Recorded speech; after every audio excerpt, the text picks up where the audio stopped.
Hello everyone, welcome back to my channel. আজকে আমি তোমাদের জন্য নিয়ে এসেছি একটা দারুণ রেসিপি।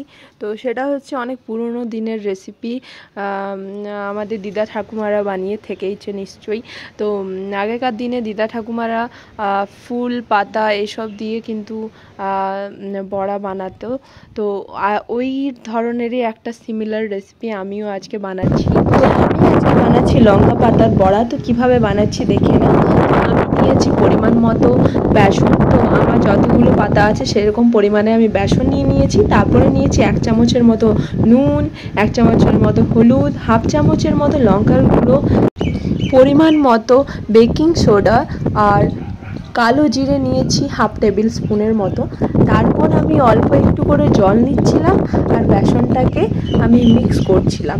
তো এরকম করে তোমাকে বারবার করতে হবে যে একটু একটু করে জল নিতে হবে আর বেসনটাকে ভালো করে মিক্স করতে হবে। তো দেখতে পাচ্ছ আমি যেভাবে করছি, আর বেশি কিন্তু জল দেওয়া চলবে না, কারণ এটা হচ্ছে একটা পাতার বড়া। তো পাতার মধ্যে জল পাতার মধ্যে কিন্তু বেসনটা আটকে থাকবে, একটু মোটা মোটা করে বেসনটাকে কিন্তু ব্যাটারটাকে বানাতে হবে। তো দেখতে পাচ্ছ আমি কীরকমভাবে টেক্সচারটা বানিয়েছি। খুব বেশি কিন্তু পাতলাও নয়, আবার খুব বেশি কিন্তু মোটাও নয়।